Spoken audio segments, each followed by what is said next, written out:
He looks like the guy next door. He's blonde, he's got short hair. He looks just, very normal. And he didn't offer anything. He was very quiet. But with any questions that I asked him, he knew exactly where I was going with them, and he resisted everything I did. When I told him first to write the book, he swore nobody would. That story's been told. There's nothing more to tell.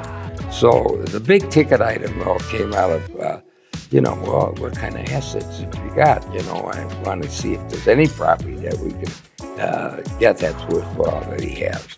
Good morning, this is Joe Forward. I'm the Communications Director at the State Bar of Wisconsin. We are at the 2025 Annual Meeting and Conference in Madison at the Monona Terrace. And I am honored to have a guest who popped in today to talk with us. His name is Tom Jacobson, and he recently wrote a book called Underdog, Against All Odds, The Fight for Justice. Tom, welcome. Thank you, Joe. I appreciate it. I just want to read the summary that's on the back cover here to give people an idea of what this book is about, and then I'm going to jump in with Tom, and we're going to have him talk a little bit about the book and the topics that he's covering. Underdog is the memoir of one of the youngest passengers on the MS St. Louis, escaping Nazi Germany to Holland and eventually settling in Milwaukee, Wisconsin. Against All Odds, Fighting for Justice is the story of a human rights lawyer representing all the prominent civil rights leaders in Milwaukee during the 1960s and decades thereafter. The world's worst serial murderer, Jeffrey Dahmer, writing from Columbia Correctional Institution on February 4th, 1994, had this to say about Thomas Jacobson's efforts to make him pay for his gruesome slaughter of 17 victims. And then included on the back cover is an actual letter that Jeffrey Dahmer wrote, and we'll get into that a little bit. But Tom, again, welcome. Well, thank you. Thanks for stopping in. I think you've made the trip over from Los Angeles. Yes, I did. Okay, so Wisconsin lawyer, spent most of your career in Wisconsin.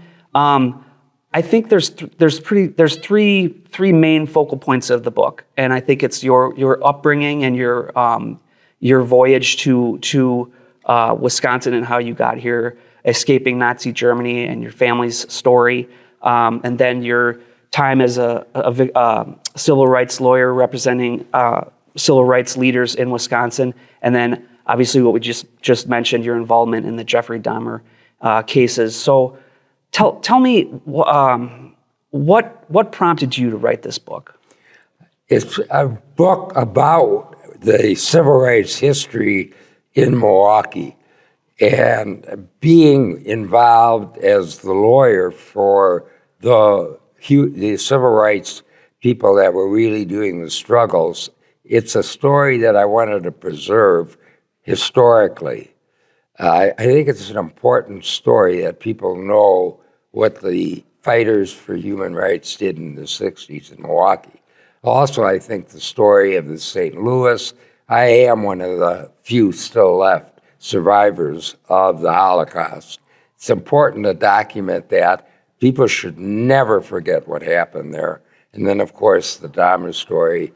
But mostly it was really what I did as a civil rights lawyer that I think has to historically preserve. How do you fight against injustice? Mm-hmm. And how did the story of you escaping Germany at a young age, how did that shape the rest of your life and your work as a civil rights attorney? My mother, she made it to 92, so I was able to I was only a year old when we came over and got out of Nazi Germany on the St. Louis. So she would tell me some things. It was refugees from the Holocaust don't talk about it. Mm-hmm. It's just too disturbing. We lost my grandparents, all my family, other than the immediate family in the Holocaust. So that really was ingrained in me. And she always said, you have to make sure this never happens again. And that really was the impetus for why I went to law school, became a lawyer. I always was going to do whatever I could to make sure we had a society where people were treated with dignity, equal rights, That's what prompted Yeah. it. And so give us an idea of what things were going on in the 1960s when you started to get involved in some of these things. Well, you got to start in 1958 when Daniel Bell was murdered. That was the black youngster that a white police officer in a chase shot in the back of the head and murdered. And then what the police did, at that time, they had a policy where they used to plant knives in their boots, and they were taught in their training school that if you ever shoot at anybody, get that throwaway. That's what they called them, throwaways. And you put that in their hand, and then you claim you shot them in self-defense. That's what happened to Daniel Bell. So that really started in Milwaukee, the consciousness about fighting against that. Well, they didn't do anything in those days. It took until we got there. Lloyd Barbie and I started the first integrated law firm in Wisconsin in 1962 in May, Barbie and Jacobson. And all our clients were civil rights people. We did pro bono work. Lloyd was asked to come down to Milwaukee by the president of the NAACP Legal Defense Fund. And he asked me to join him in a partnership. It was pretty controversial. I mean, an integrated law firm in those days, it just wasn't done. There were racism in Milwaukee, Wisconsin. I mean, it was the most hyper-segregated city in the country at that time. So some of my clients that I worked with, and I started right in 62, I had Calvin Sherrard, the Negro American Labor Council. I had John Givens and CORE. I had Lloyd Barbie. He struggling, and eventually did. I drafted with Lloyd the complaint that Reynolds found de facto segregation unconstitutional. Took 13 years to get that decision, but Reynolds ruled that it was unconstitutional, intentional segregation. That was another one of the cases that we handled. Then when you get out of the 60s and going forward, during the housing marches, we had Father Grappi, who was probably one of the most important civil rights people in Wisconsin. And he got arrested. I challenged Wisconsin change of venue law. I represented him. We lost. When you represent civil rights cases, if you get all white juries, which you got in those days, you couldn't win really at the trial level. Without any blacks on that jury, it was just a stacked deck against you. So when he was arrested during the housing marches, that case went up to the United States Supreme Court, and they found that it was unconstitutional, our change of venue law, and it changed. The next big case that I handled was Snydock, which is, I think, one of the most important cases I handled. In that case, I was able to find Wisconsin's garnishment before judgment law unconstitutional. That was also in the United States Supreme Court. In that case, we had with us Jack Greenberg from the Legal Defense Fund in New York as part of the council. He took over for Thurgood Marshall for the NAACP Legal Defense Fund. And that case, they found that garnishment before judgment was unconstitutional. It really shook up the legal community. Because when I brought that case and tried to get help, all the professors, I went to Marquette people and I went to Wisconsin people to law school to ask them to help me. When it got to that level of this, I couldn't, they all said this was futile. In those days, everybody said, if you're going to change the law, you have to do it through the legislature. Judges shouldn't be making laws. That's up to the legislature. So it was very controversial and a very important case. 14 states were affected when we ruled garnishment before judgment unconstitutional. So that case was along with the case that we changed the venue in the United States. As a lawyer, I think that was the most important work that I did. Later on, of course, with Snyder, with the Dahmer stuff, that came when I had victim families wanting to get money from Dahmer for what they did to their family, these members that were murdered by Dahmer. And in that case, he claimed he have 2 nickels to rub. Yeah, how do you get money from somebody? Right, I was going to ask. So when you're going after, if you're trying to get money from someone who's committed these heinous crimes, where does that money come from? And that was why what I did is so important. Okay. Because I gave really a roadmap on how you go about doing that. First of all, in Dahmer's case, he wanted the money to stay in his family. So I couldn't get any cooperation. I did his I got $100 and some million worth of judgment for the 8 clients that I was representing. And then, of course, how do you collect that? So I went to the prison where Dahmer was and did a deposition of him. And I asked him, you claim you want to do something for the victim families. What can you do? He said, well, I don't have any money. If I'd had money, I would do something. So I said, well, I have a couple ideas how you can help them get some money. First suggestion, do your own life story, and we'll video camera it. You assign it to me to give to the families, any money that can come from that book.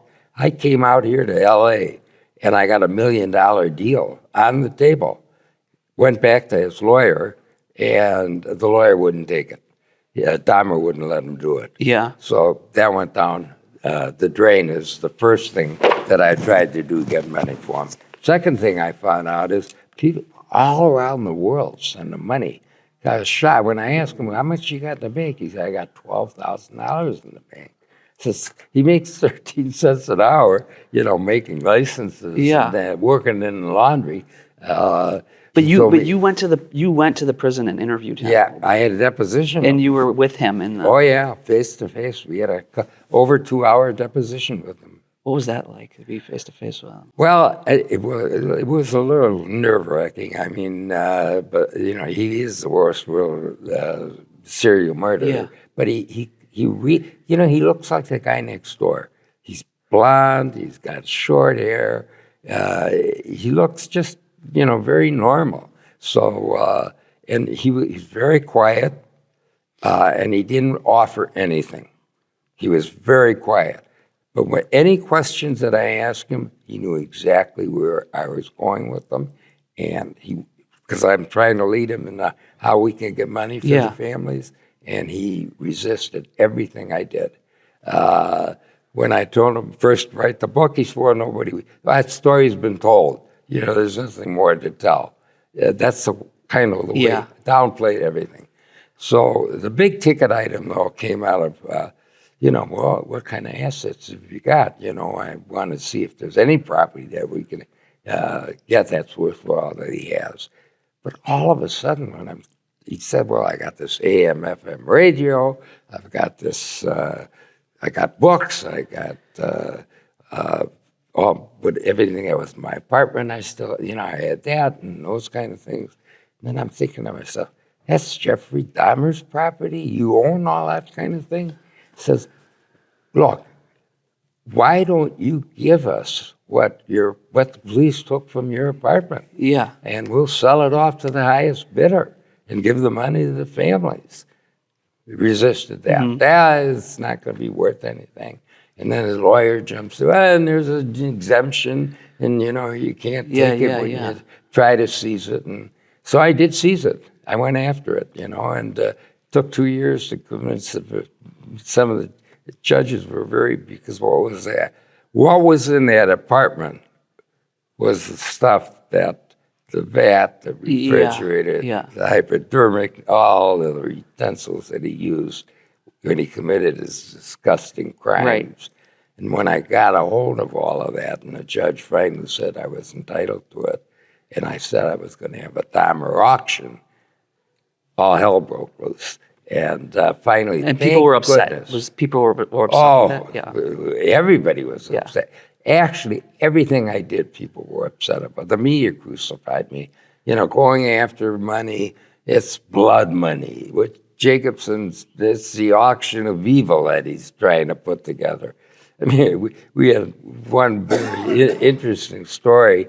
You got to keep the story alive so that, if you're going to have an auction, there's value in that property. But there are sickles in the world that want that kind of stuff. Yeah. So Joe Zilber came forward, and I got to give him a lot of credit. He gave us, he had a conversation with me, and he said, well, what will it take for me to take all of that stuff and I can destroy it? So I told him, well, I want $1 million. Well, he gasped and choked and said, well, give me a little time to think about that and see what I can do. And he shocked me. He came back a couple of months later and he said, well, I got 400 for you. So I said, well, that's a good start. Try to squeeze them for a little more. We ended up with $500,000 for the family. Wow. Now, I do want people to know I never took a fee representing all of these people. Everything was done pro bono.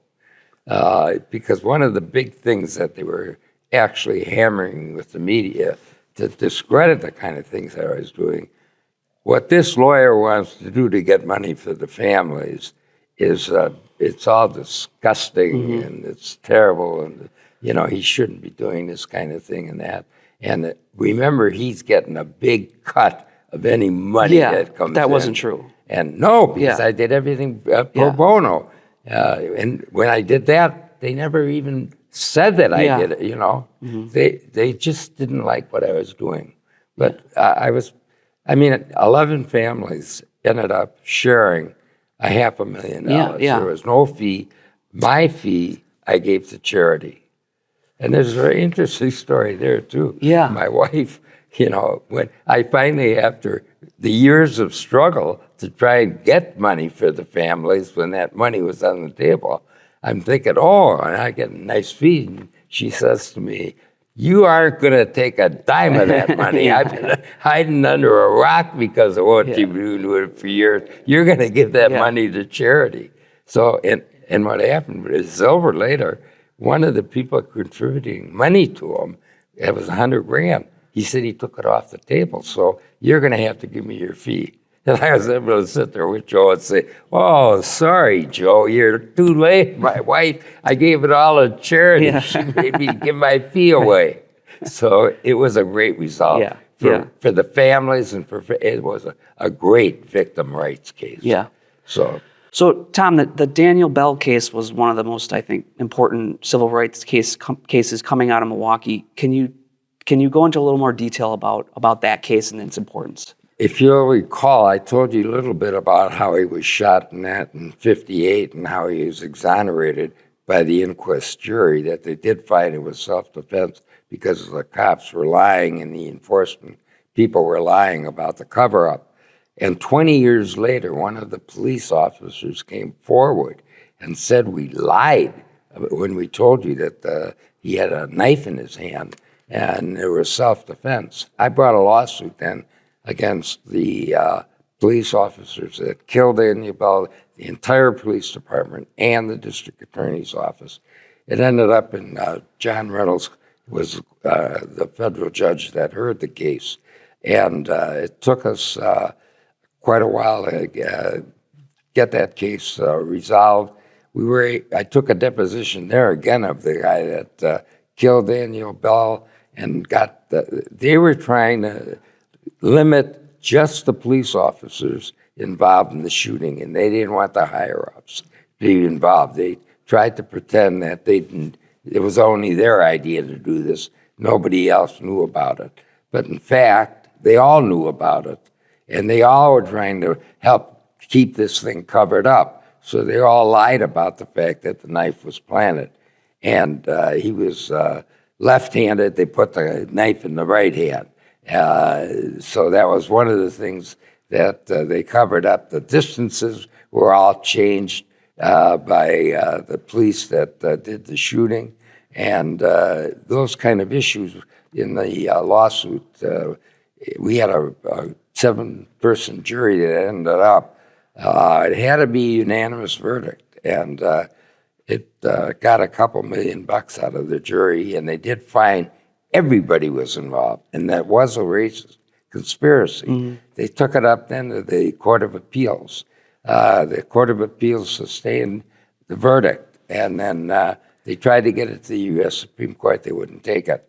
So it was a very important case that upheld, and the family ended up getting about $1.6 million when it was all said and done. And that was in Milwaukee. It was not very popular again because it showed how racist the police department, law enforcement, was at that time. So it really was significant. One more thing I want to ask you. What advice would you have for a young civil rights attorney in today's age, in today's world, based on your experiences back then? First of all, you got to stand up, and you've really got to be willing to take these cases if you're going to do this kind of work, and you're going to have to understand that it's not popular. You're going to be going uphill all the time. If it's a big case where the community is involved and there's a reaction for the community, like the Bell case, you're going to have to be prepared that that's going to be part of what you're going to have to struggle against. It's going to be very, very unpopular. But stick with it. But you got to do it by the book. You're going to have to really do all of the depositions of everybody that's involved or could be involved in any of the wrongdoing that you're suing or correct. Because if you don't do it by the book and do this, if you think this is going to be a slam, it never is. And you're going to have to be willing to fight it through. And just stand up and be strong. You've got to, sure, you might have a lot of fallout that you're going to have to suffer because of that. But that's part of being a civil rights lawyer. You got to be willing to take the bad with what you're trying to accomplish, because it's difficult and it's not popular. It's never, you're never going to be a hero for doing that kind of stuff at the time. Yeah. Now, maybe, decades later, because of what you did, people will say, hey, what he did then, what a great thing he is, and he's such a great person, what an outstanding lawyer this guy had to be. But at the time, you're not getting that kind of recognition. Yeah. So be prepared for that. Well, Tom, a lot of these stories that you're telling are in the book, and I've started reading it, and I'm halfway through. There's some really good stories in there. And I think it's available on, is it Amazon? Yeah, it's on the Amazon website. All you have to do is look up Underdog, Thomas Jacobson. You'll find it'll pop up. That's the site if you want to purchase the book. Okay. Well, Tom, I wanted to just thank you for popping in today. Well, Joy, it's been a pleasure talking to you. I appreciate it. I thank you very much. Thank you. Okay.